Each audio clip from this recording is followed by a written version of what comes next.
Yes, beautiful for spacious skies and amber waves of green. Good afternoon. Welcome to this May 12 edition of the Freedom Forum Internet Radio program from our studio in the Community TV faculty in Santa Cruz, where we aim to explain, preserve, protect, and defend our individual and collective liberties under our Constitution. I'm your host, Jeff Bossard, and with me is my dear friend and co-host, Vernon Bohr. Can I hear you, Vernon? I hope so. Well, we have just tested it and found that it's working. This is a talk show where you can listen and be heard by calling 831-265-5050. Just dial, announce your name, and what topic you wish to discuss. Once you connect, you can listen to the program on your phone before we get to your call. Last week we had 2 callers, and it was mostly about taxing Social Security, but it could have been about anything of interest to you or us. Anyone who wants to call can bring up a subject or talk about one that we're talking about, and off we go in a new direction, as we found out last week. So, Vernon, are you ready to go? I'm ready to go, Jeff. Well, let's stay here and go. We have so much that's in the news. Just a brief rundown here. We do have a new pope, an American pope now, and we have really a lot of crackdown on the homeless or unhoused populations within various cities and the state. And we have a possible agreement with China on a trade deal worked out by President Trump. And finally, we were hearing that there would be a meeting between Zelensky and Putin to talk about peace between Ukraine and Russia. Now I'm informed that that's probably not going to happen. Anything else about any of that, Vernon? No, but I would add to that is another big one right now is Steve Miller has said they're looking at suspending habeas corpus. And since you are you're an attorney or trained as one, you might have some things to say about that. Well, I do, mostly because it was on our minds from previous discussions in that we were talking about constitutional crises. And the first one I could think of was that during the Civil War, President Lincoln wanted to suspend habeas corpus. And for probably the same reasons that Trump might want to do it. But he was aided and abetted and all that by Congress, which was willing that should happen. So it didn't turn out to be as much of a constitutional crisis as it might have been. But that's the only one I can think of. And I haven't heard from Mr. Miller or anyone else why they want to do this, except that it's a nuisance to have to go through it. And I suppose it's their way of saying, oh, now we don't have to have a million or so meetings with the judge to get each one deported out of this country. So that's what I suspect is going on. Do you have anything that might enlighten me further on that? Well, I don't know if I can enlighten you, but I think there's a lot to be thought about here. Is what your mic is not where you need me to be. Well, I like it when I can actually hear you, and then everyone else can hear you. Yeah, one of the things, and we talked about this, it might come into the conversation or the dialogue in more detail later, is about AI. And so one of the things that struck me about habeas corpus, this is an individual right kind of thing. And presently, there's been something like 6 to 8 million people that came in illegally under Biden. And that's problematic, because what they're saying right now is that at the rate we can process people, period, that could take up to 20 to 24 years, up to 30 years. So notwithstanding the fact that others come in, so I actually suggested to AI is, what if there was the equivalent of a group habeas corpus? Because you're taking an individual right, trying to apply it to a large, huge mass of people that came across illegally in the first place and are typically processed by a system. The immigration system is really not part of the judicial system as well. So you've got all sorts of weird things going on here, and everyone's got an opinion about it. And it seems like, for the most part, we as Americans are quick to weigh in with opinions about things we're not particularly highly informed about. which is one reason that we're here today, to help do that.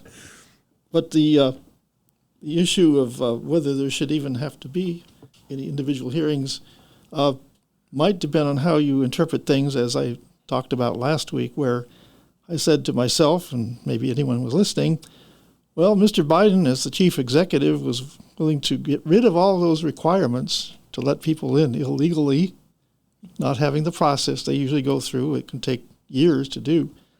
So if they had adhered to that standard, there would have been all these little hearings somewhere along the way. But what typically happened is they would give folks, if they actually confronted them, they'd give them a date to go see a judge in 5 years or so, and then they'd get into the country and off they went. But still, the process, to me, has been overlooked intentionally by a chief executive, and now the succeeding executive directing person, Mr. Trump, wants to say, well, let's just throw them out the way they got in. Out they go. Biden even arranged to fly people in. He could put them on planes and fly them out. That's what we might call the, what was it? Folks up in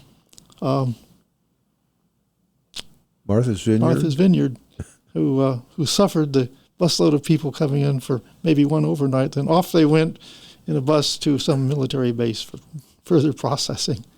So tit for tat for the various states wanted to share the wealth, so to speak. Texas didn't want to have all the people coming in just at their state. Yeah, it's a very problematic thing. And as I say, the problem is, one of the huge problems about it is it's politicized, and it's not being, the real issues that need to be discussed are, we're left with this problem in the first place from a Congress that's not wanted to do anything. And we're out here with short memories, while the people we pay to have handled this, who should have come up with some methods of dealing with this, kick it back and forth as a political football, and as they say these days, weaponize the issue, and nothing gets done. And to his credit, at least Trump is shaking the pot, stirring the pot, and at least getting these issues on the table. So many pots, including tariffs, which we could talk about, and other things. But since you mentioned AI, that's a cue for me to get back into my first item of discussion for today, which is the appointment of a new pope, Pope Leo, as he calls himself, the first American pope. And there's not too much I want to say about it, because we're not going to be talking much about religion per se. But just have to note that Catholicism is a major religion in this country and in many others. And in fact, it was the reason that so many people are here speaking Spanish. Because what happened from Spain, he sent out a little fleet of 3 ships. They came back saying, America's over here. Oh, well, then we'll let up a lot of ships and send a lot of Spaniards over here to capture the various nations, the Aztecs, Mayans, Incas, and they tried for the American Indians as well. But they got the first 3 because each of them had a single head. And all they had to do was ride in on 500 horses and their men, and they'd capture this single head, and they'd control the whole thing. But you don't capture the American Indians that way. They just took off, They disappeared and existed. So even though Father Sarah built a number of Catholic missions up and down the state of California and named a lot of our current cities after famous saints of theirs, otherwise, Catholicism hasn't had a big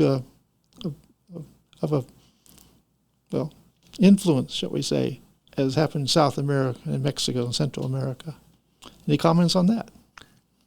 Not a lot. I don't pay a lot of attention to the Pope. And one of the things that bothers me about the previous one, which we shall see if this one follows in suit, and I've mentioned this before, is the Pope meddling in affairs of state.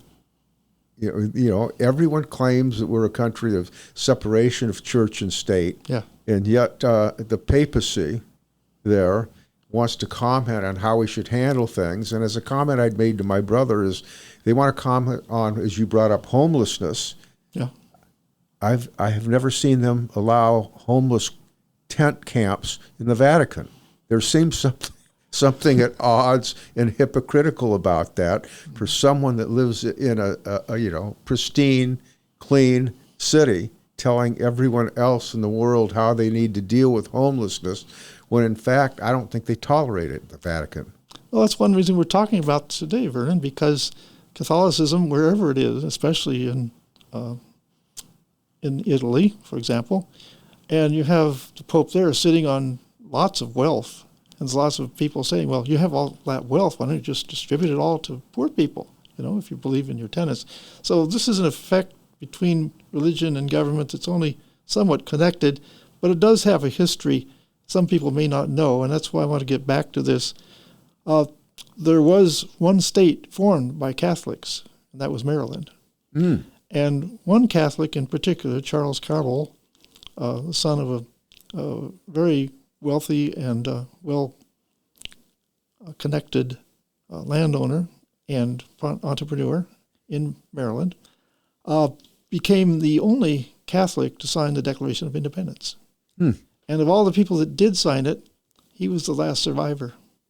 And during his life, he was very close connected with George Washington, John Adams, even though Adams was kind of anti-Catholic, he, very much in the Northeast tradition of, we're Christians here, but not Catholics.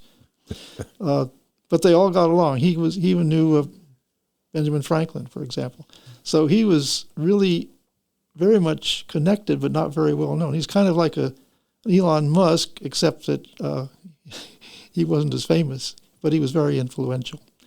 So we have that, and then getting back to the Pope himself, he indicated in his first speech after being named by the conclave that he had one concern which led to him being identified with Pope Francis, and that was that he referred to AI in explaining the choice of his name. His namesake, Pope Leo XIII, was Pope from 1878 to 1903 and laid the foundation for modern Catholic social thought. So think of AI in that too. He did so most famously in his 1891 encyclical Rerum Novarum, which addressed workers' rights and such.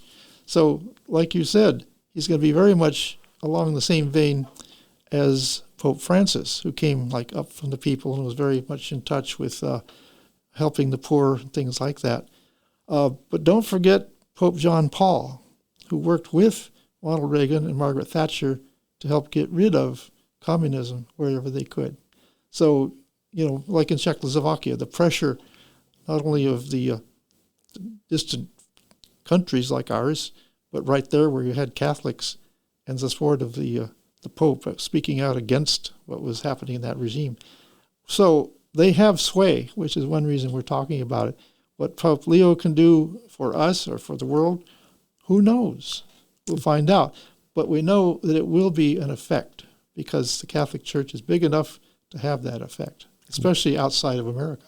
Well, you do know, Jeff, that many of the evangelicals think that the Catholic Church is the beast, in the mark of the beast of Revelation. And for people that don't know that, and I certainly grew up as a Seventh-day Adventist, and that was very much the belief in that the papacy would eventually infiltrate politics in the government bodies and bring about some of the last signs of the end for those that don't have the mark of the beast.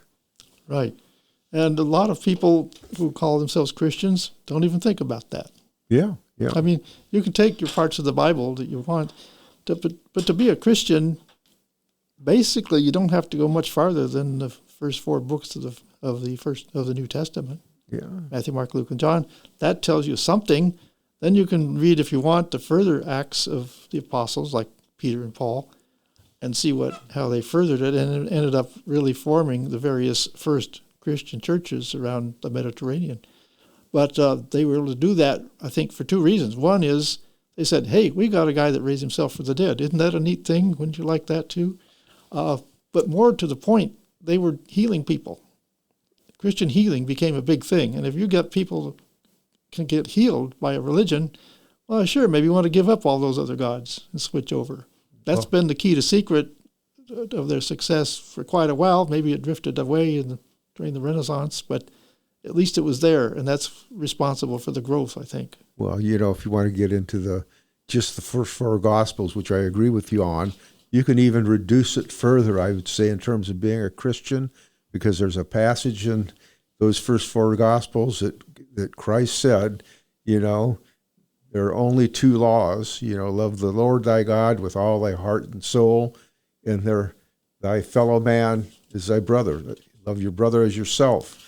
So Christianity revolves on those two things, and whether you belong to a denominational church or not, you could theoretically, it would seem to me, claim to be Christian in action if you practice those two things, Love God, love your brother as yourself. Yes, and one of the additional things that's not true just of Christians, a lot of other religions have what we call the Golden Rule. Yeah. Do unto others as you would have them do unto us. Basically, the basis of social democracy in Athens, where the overriding rule was you can do whatever you want so long as you do no harm to someone else. I would think that's kind of like love your neighbor as yourself. Yes. Not love your neighbor as your wife. That wouldn't work as well. That wouldn't work very well. But that goes back to the first commandment. Absolutely. Which is part of this.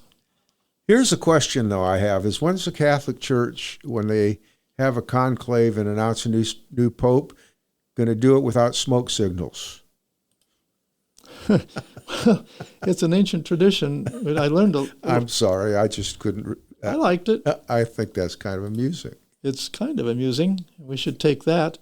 But I say, too, that I did go to the movie Conclave back late last year when it was all in vogue, and I thought it was very good explaining the process to those of us, and who knows, they didn't know it was going to be happening soon, but it certainly helped to get us there if we had seen those things, because then you know why they had this white smoke and all that stuff. So you started to say something about the Pope and AI. I thought you were going to continue on that. Well, did he make some comments about it? It was very brief, and I did have the comments, but basically... Not to put you on the spot, by the way. No, I'm in the spot here. That's why I'm here. He referred to AI in explaining the choice of his name. Oh. As I said, his namesake, Pope Leo XIII, and that he had this big changing of Catholic social thought back in 1878 to 1903.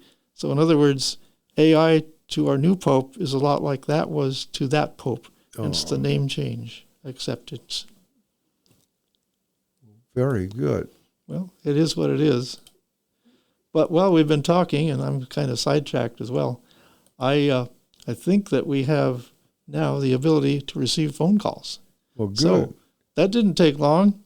So you can call now at 265-5050. And until you call, we're just going to keep babbling away here. Absolutely. That's what, listen, I like to think about life as one huge ongoing dialogue with people, both individually, like you and I do here in the studio, and in a larger sense, you could say in collective dialogues across the way. And that's one of the things our technological world has given us, the ability to communicate far and wide.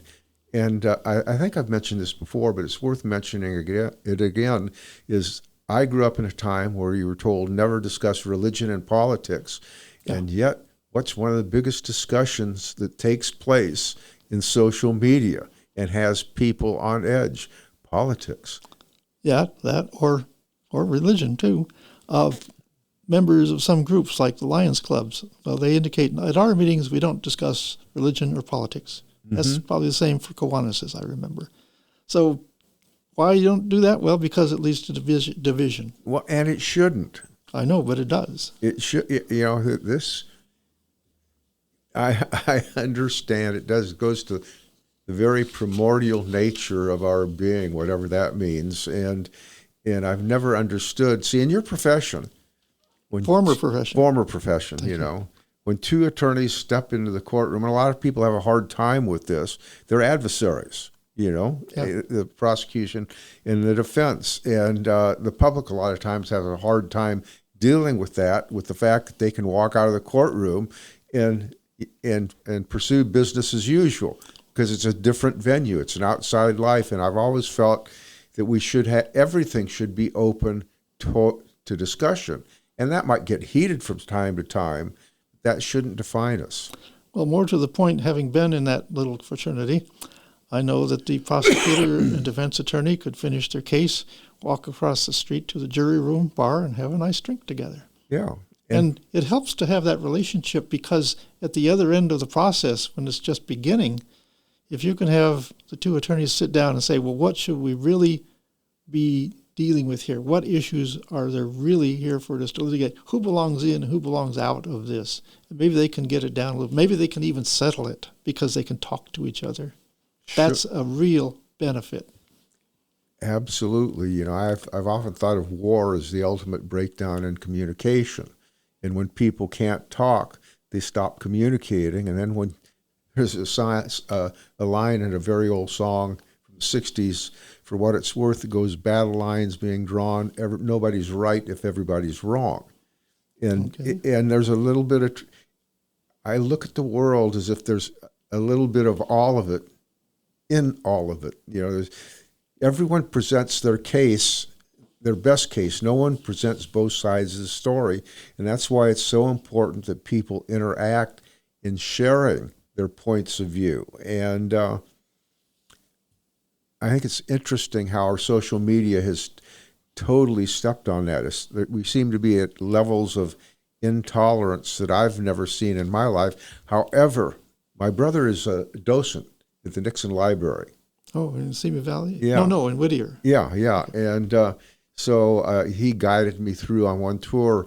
And in the very opening room, they have a montage of footing from the 60s. And it's really interesting to see how tumultuous the 60s were and how easy it is to forget that. I'll get that too. And people that were adversaries in the 60s, pro-war, anti-war, they talk to each other. But on the issue of politics being a concern, I read an article this morning published by the National Association of Scholars, of which I'm a member, and receive their quarterly collection of theses and articles. Some are commentary on other articles or books they've read.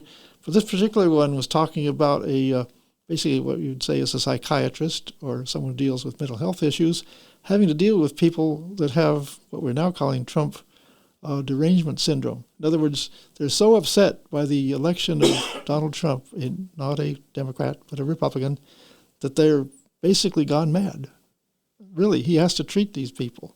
And that's a sad thing. Like you say, we shouldn't have politics something we can't talk about and be rational about. We shouldn't be pulling our hair out over all this. We may, if we don't like what's going on, get organized against it so it won't happen in the future. That's what the Democrats should be doing right now. We hope they will. So we'll have some real contests here, not just people saying, oh, don't vote for the other guy because we don't like him. Not vote for Joe because we like Joe. No, vote for the guy that's against Joe. Yeah. That's the way the last couple of elections have gone. That's crazy. Well, when I got out of the Army in 1970, I got the book Future Shock, which I only read the beginning because my dog chewed it up, but I got the point. And maybe we should take a commercial break here before we get into it. Because well, maybe we'll wait. I'll just set it. The setup is Alvin Toffler says that technology and society interact one with another. And so technology leads to more rapid changes in society, which enhance its ability to accelerate the rate at which it creates technology. So this leads to an acceleration, and human beings aren't very well adapted to rapid change. And his premise is that in this acceleration in society, in technology accelerating the way society works, people that couldn't adapt would have problems. And I think we see this, having been in a lot of technology for 30 years or so now, it's easy to miss how rapidly things have changed in technology since this change really starts taking place in the 90s with the inception of the personal computer. Oh, yeah. And when you look at that 30 years, in my grandmother's life, she went from horse and buggy to computers, which was rapid. When you consider all the years before that, the Industrial Revolution, things were slow for father, as it was for the father, it was for the son. And so I'll wrap this up and leave it with that, is we're in a time right now where people are moment by moment making assessments and evaluations of what's going on. An example I'll leave people with before we go into the break is the stock market drop roughly 1 month ago, where everyone says, oh, the economy's tanked. The world's coming to an end. World's coming to an end, and here a month later, today it's back where it was then. And my stance and stand has been with people that I've interacted with is, we shall see. We shall see. This is all evolving, unfolding, and whatever. And people aren't dealing with that very well. We've got kind of a hypochondriac type nature when it comes to our politics, leading to TDS. Yeah, and the price of eggs did go up, then it went back down. Yeah. Price of food went up, and gasoline, and also down. And all part of what Trump was doing, but we just didn't sit around and wait long enough. And to your point, maybe the latest technology, again, is AI. Yeah. We'll see. Anyway, here comes the break, folks. We'll see how it is. We'll be back in just 2 minutes. Ever Cannabis Outlet. 100% locally owned and operated, we're here to be your friendly neighborhood hookup. We believe that everyone should have access to fairly priced cannabis, so we work hard to get it to you for 30 to 50% less than the other guys. If you're 21 or older with a valid ID, visit us in Capitola or in Watsonville today. We're here to be your friendly neighborhood hookup. Check out our website, hookoutlet.com, for deals and stay groovy. Attention content producers. You can have access to a complete digital media production facility at Satellite Co-working and Digital Media Studio on Soquel Avenue. Easily rent video and audio equipment, a studio with green screen, editing suite and audio booth, all at can't say no rates. Schedule a tour to see for yourself at satellitecoworking.com.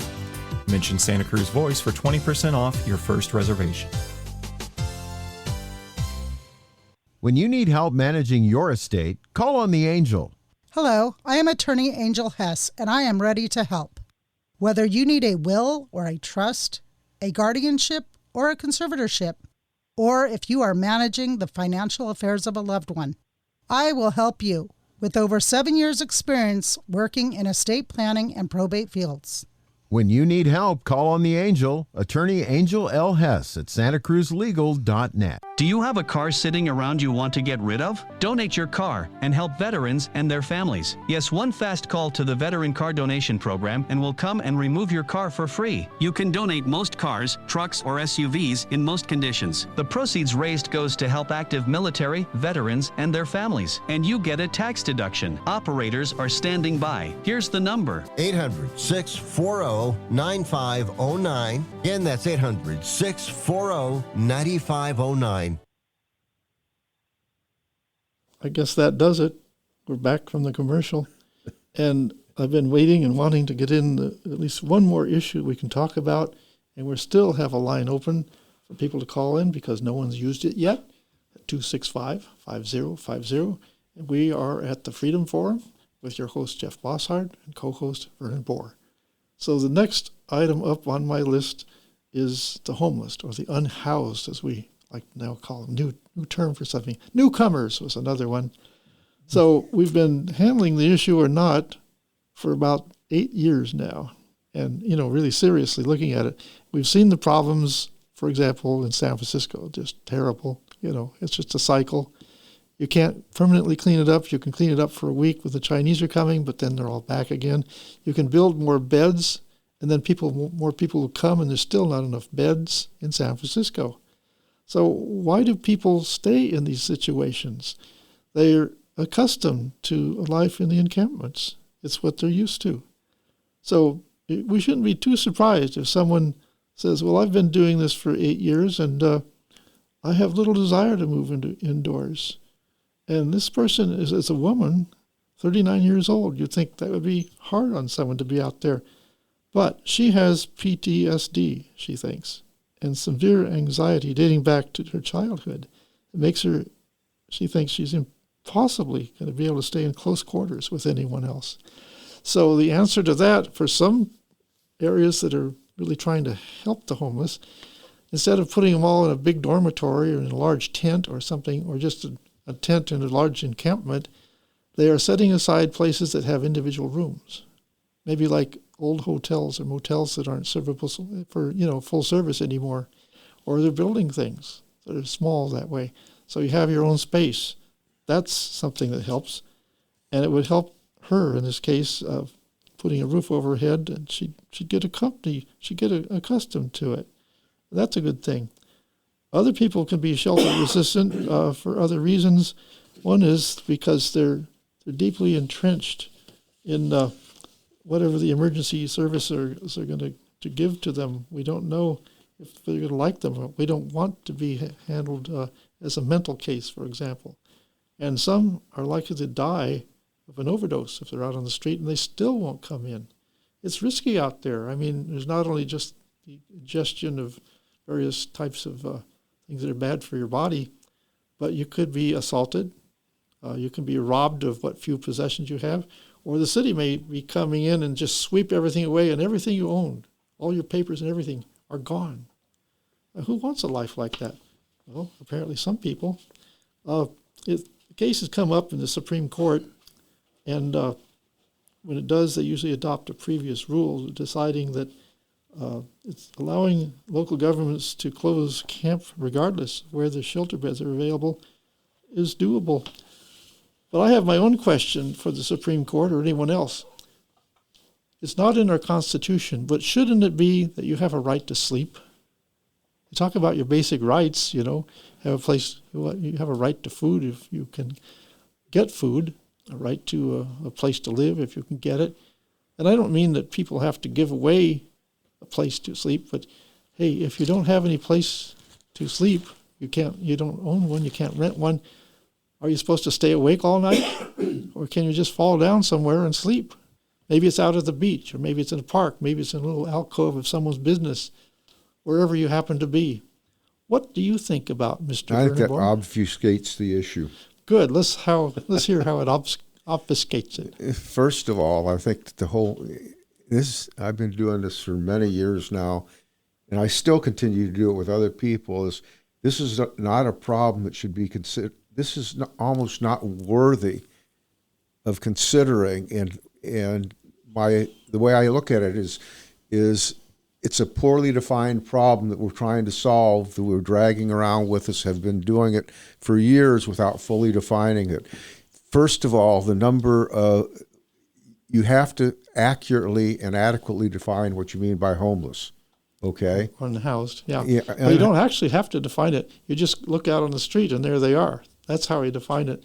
It's like... on any given night, the surveys have shown, and up until COVID, which was an extreme situation, the number of unhoused people on any given night that they counted out there was around 500,000. In a country of 330 million, that's nothing. And then you have to ask yourself, well, wait a second, California has been spending like $40,000 a year per homeless person in the recent budgets. And I have to ask myself how is it that someone could put three people in one 3-bedroom apartment or a 2-bedroom apartment, or two share one bedroom and the other one has their own? That's on $120,000 a year. To have a problem that's, by the way, continued to decline over the years and really has not grown much, and look at it as some sort of a significant problem, you have to say, is what am I doing wrong? How have I not defined the problem in such a fashion that we've been able to resolve it? Utah has in fact tried to deal with this by building little individual units for people. What they actually find is they've gone out, found people that they've pulled off the streets in their counts that are on the streets. Why? Why were they out there for the count? Because they got lonely, living alone. Yeah. As you said, people have chosen to do this. And it turns out I was just listening to a podcast on that. One of the guys that has worked with some of the stuff, his name's Tim Poole. Like he says, a tremendous number of these people, there again, have mental problems. They go back to saying, well, it's Ronald Reagan threw people on the streets, but what people forget is that was the Lantern and Petrus Short Act that was put together in Congress that he signed. It says you can't force people to stay in the institutions if they don't want to. And, you know, I'd just gone back to the junior college back then. When they couldn't be held, people said, oh, yeah, we're out. We gave them money to live. They were out in the community. The mental hospitals were taking care of them, started to lose everyone that was in there. You can't afford to employ people that you don't have a need for. So they closed down one of the big state hospitals, Patton State Hospital in Riverside, San Bernardino County. And everyone wants to blame Reagan for the fact that, you know, he just did what was financially expedient. He closed institutions that there was no one in. Well, there was a bigger problem, too, whether it was funded or not by Congress or laws passed. The Supreme Court rightfully pointed out that under our various amendments, 4, 5, 6, 7, and 8, you can't keep people there against their will if they haven't committed a crime. And what's the crime? Yeah. That they were not having a home? So you have to lock them up because they committed a crime? That doesn't make sense either. That was why Reagan had to do what he did. He might have done it anyway, but two different entities were pushing him in that direction, and what could he do? Yeah, so, you know, there again, I've said this in other areas, poorly defined problems have terrible solutions. Right. That's a good scientific thing to say. Very good science. And we're living in a world that we change. It's like the little rock in the shoe. It can be very uncomfortable, you know. But it's such a small problem. Take your shoe off and get rid of it.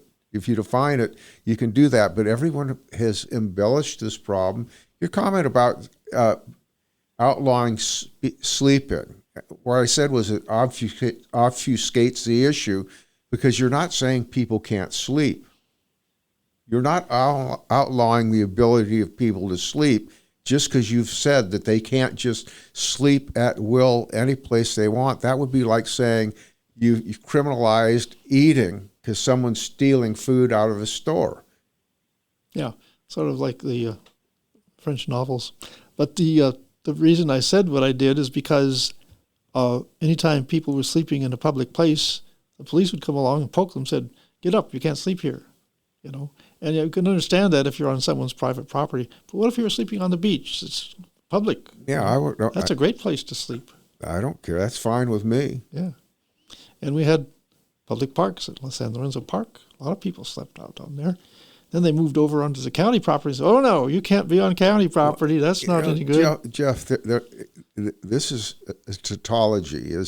It wouldn't be a problem if it wasn't. And what I mean by that is if people were just innocently sleeping in a variety of places, no one would probably complain. But what you have is people using drugs, needles wind up on the beaches, people leaving their trash, people defecating on the beaches and not cleaning it up. So this is all a notion of how the problem's framed is this is more than about sleeping. You know, if people just disappeared at night and slept someplace and weren't abusing other people's property, you wouldn't notice them. Right. Well, the people that want to sleep might not have any needles, but you know, still they're with people that have needles, and it causes that problem. There was something that occurred some time ago, which I'm trying to draw back into memory, where this was an issue. Maybe I'll come back to that because it was so important. But it was one thing I learned face-to-face with a person who identified as homeless. I had a client who had a pretty good-sized property and allowed various people they didn't even know to drive their RVs on there and park them. And one of the people that ended up there was this woman who said, for 25 years, I've been living out on the great outdoors, and I just can't go back to anything else. That's the only thing that was comfortable for her. When she was on this property, she was sleeping outside, you know, because that's what she was used to. But for the first time, after even working at Legal Aid and not meeting any people that had this situation, I'm beginning to understand that it's just a different way of living. It's how they feel they have to live for the reasons I cited several minutes ago. And there again, I get back to this, they would be the homeless by choice. Yes. And when someone's homeless by choice and chooses that lifestyle, then calling it a homeless problem because they wind up in the count is a misnomer. Yeah, it should be, but we don't have a way of marking them black or white or whatever, so we know which is which. So they're all just there. Maybe we just need to accept that we resolved the problem to probably as close to solving it as we're ever going to get. Yeah. Like I say, 600,000, and there are all sorts of things available for veterans. People talk to me about veterans being out there. Well, if the problem's you got drug addiction or PTSD or whatever, you're not going to resolve that issue without dealing with the underlying other underlying condition that's producing that. And you ask me my opinion, the way I see it is we're trying to unplug the kitchen sink by working on the refrigerator. Yeah, you got to go to the source. And looking at things, the fact is that the public officials know by now you can't force people by criminalizing things. You can't threaten them with jail to make them stop. They will still do it, and you may have to drag them to jail. Another problem is that some of the facilities that are set up for people are not well managed. Maybe they just don't keep them clean or whatever the problem is. They are not well managed. And if that's the problem, you might as well be back on the street. Yeah, it reminds me of one day I was driving down Pacific with my departed wife, and there was some guy out there, and he was ranting and raving at the stars and maybe throwing up and everything. And it struck me, and I told her, I says, that's the real tragedy. The amount of public money that's being spent on this, and this guy's not being cared for. That's another one that really gets my goat. When I hear that we have, in fact, spent the equivalent of $40,000 per homeless person in California, and it turns out, I think in that article, that California counts for about 30 or 40% of the total homeless. Yeah, well, wouldn't you like to be in California if you were homeless? Yeah, don't sidetrack me, my friend. Absolutely, but with that kind of money, you shouldn't have a homeless problem in California. And if that's the case, California alone should tell you you've resolved 40% of the homeless problem that shouldn't be here, leaving the rest of the 60% and the rest of the states. What are they spending on it? I think at one point in time, Utah was spending like $15,000 a year on people. Yeah. There are people out there working. That gets into another one. Is you can't live on certain incomes in Santa Cruz. Well, people do it. When you say people can't, and you look around and people do, you got to say, well, there's something wrong in the psychology. Getting back there again, I'm on this rant, but getting back there again to, we're not defining the problem, the nature of the problem in a way that can ever be solved. Right. Well, other little side issues, and they pertain to a lot of other issues that you could talk about, but NIMBY is one. Yeah. Not in my backyard. Yeah. I'm for helping the homeless and getting them in a space out there somewhere, but not in my neighborhood, please, because we know the problems. That's one. Another is those people out on the streets aren't alone. They say, well, I want to be where my friends are. My friends are here on the street. So if my friends don't go, I don't go. And it's even stronger if you take me, you've got to take my kids. If you take me, you got to bring my dogs. Got to bring everything that's attached to me. Well, that makes it a little bit harder too. But they can do that kids thing carries over to what we call anchor babies. It's a similar type of thing. Is that because a baby is born in America, making it an American citizen, then you run into the thing is you wouldn't want it. You wouldn't. Are you in favor of deporting American children back to Mexico? I say, well, are you in favor of denying parents the right to keep their children that don't have the right to be here? These are very interesting problems that they conflate. And hey, they're an American baby. We'll keep them. You don't have a right to be here. You're not here legally. We'll take care of them and raise them as Americans. They'll be a ward of the state. Yeah. That was the next step. Yeah. California, you now own this kid. Yeah. And that's not the answer. You don't want to separate people. But even at the border, the Biden folks were separating kids from their parents. There's 350,000 kids somewhere out there that we don't even know about. We don't know where they are. We can't find them because they've never given a way of our tracking them. Thanks a lot for the problem. Well, we'll work on it. We'll get the solution. Well, and if you say, well, let's chip them. Oh, you can't do that. We'll only make it temporary till they become legal adults. I can't help but say this enough, is poorly defined problems have poor solutions. And it's easy to be reactive to what's going on and complain about it, but you really have to look at what the problem is, and from there you need to try and devise a plan that may or may not work, also recognizing that nothing will ever be 100% perfect. Yeah, and we found one problem already with the new administration is that Mr. Trump brought with him some people from outside the system, like Mr. Musk and his gang, and they have to work with people in the system, like Congress, or people who are actually part of the deep state, the bureaucratic state. So somehow these folks all have to work together. There's unintended consequences there's people out there who are receiving U.S. aid who were depending on that to live. Now they don't have it. And there were people who were working in U.S. aid who had jobs distributing that money and stuff, and they're out of a job. And there are people that had great expertise in several different fields of which they are dealing with, whether they work for the Federal Reserve or tax collectors. All these different entities have expertise, and they have people that have developed experiments in the middle of those experiments that will help better our life. Maybe they're in the health department. And if they're kicked out all of a sudden, then we have to go back to reinventing the wheel and starting over. Did you realize, Jeff, though, that the number of people that have been left or lost their jobs due to the Trump administration is roughly equal to the number of people that were increased in the federal workforce under Joe Biden in the last year? Yes. Which means that they may have been superfluous if they were the same people. Yeah. Yes, we were overpopulated in that, and it just got more so, which is one reason we've reached that limit. Let's say, let's go back the other way, backtrack to where we were on sound grind. Maybe it was in the 1960s or 1980.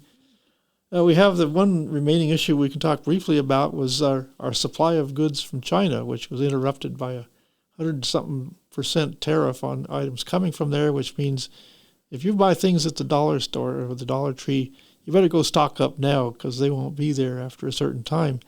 I found that the 145% tariffs hit at a time when it takes either 20 to 40 days to cross the ocean. So from the time it was imposed, unless those barges were stopped, they're making their way here and we're doing the last of what we would receive unless some changes were made. And it takes 1 to 10 days for things to get to the market after they get here. You've got to put them on trucks and send them to the middle of the country. So May and June, we're experiencing some empty shelves. I've seen some stores that you walk in and they're well stocked on the second, third, fourth shelf, but the bottom shelves are empty. Well, we're just doing that for your convenience. You don't have to lean down. No, that's all we had, folks. So we have to be able to get our supplies. So the fact that from what we've heard, I don't know the details, but the Chinese and our envoys have sat down and worked out something, and some prices are already coming down because of that. I don't know where it'll end up, but at least we found out if people talk to each other, as we talked with Great Britain and came up with some new ideas, and we've talked to Europe and said, oh yeah, now maybe we can contribute to our share of what we need to contribute and not have to have good old USA do it all themselves.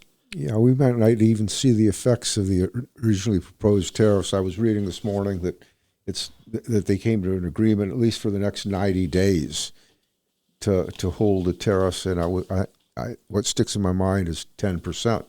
So this it looks like things were working in the right direction while they're talking. So that's 3 months. So we're in. How long did you say it takes from the time something goes into effect?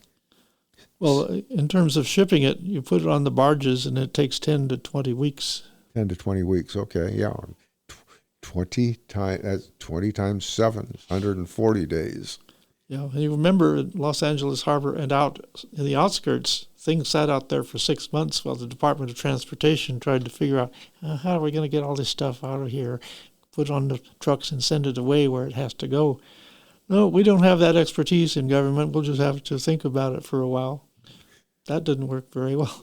So, and the world turns. It does. But no one has phoned in. We haven't heard from anyone that called last week. Dawn was calling from Salinas, and Jennifer was calling and talking about Social Security being taxed and not taxed. And you had all the figures in your head. You could tell them things that I didn't know, they didn't know. They're patiently listening. They are enamored and excited about what they're listening to as we speak. Well, we haven't been speaking to them of the things they wanted to hear, perhaps, but we're always talking about the policies of our government, of overseas governments, of a pope, or anything else that influences us right here in Santa Cruz County or the state of California. How does that affect our civil liberties? That's the issue of the Freedom Forum. It's why we exist. N'est-ce pas? And those are the questions we all need to be asking and, so to speak, living with in this complex world in which we live. Complex world, yeah. Our world is complex, even right here in Santa Cruz City. I mean, you expand that to the county, expand that to the state, to the United States, to our neighbors north and south, to our neighbors on the other side of the planet. And who knows, maybe some UFOs out there too. But we're ready for them. We'll accept them. Well, that's why I think that the Constitution deals minimally with state issues. Absolutely, virtually nothing at all. Because to get everyone to agree at that level, what should be done is incredibly hard, Jeff. It does. But we start with our neighbors. We start with me talking with you. Yeah, you have your point of view. That's right. I have some. And we've exchanged ideas. We've invited others to phone in and exchange their ideas. And right now I'm closing that opportunity because I can't answer a call and allow anyone to speak in this last minute. So we'll just do without that. We'll end that show and make this go away. And we'll say that we'll be back next week. Again, I don't expect that Monday to be a holiday. We've enjoyed holidays for several weeks, including last week, which was Cinco de Mayo. So we'll just wait and pick up the next one and celebrate that, but we will be back. So come back and join us. Meanwhile, there's other programs you could listen to. We have Mari Segura doing the Noon Balloon every Thursday. That'll be coming up. And next Friday, Becky Steinbrunner will have a 2-hour session beginning at 2 o'clock on what she calls the Community Matters program, something that she and I called it together when we got it started. And it grew and it got better because she's great at finding and interviewing people that are consequential to our existence here in Santa Cruz County and slightly beyond, if you want to include the Pac Bell fires. So bye, everyone.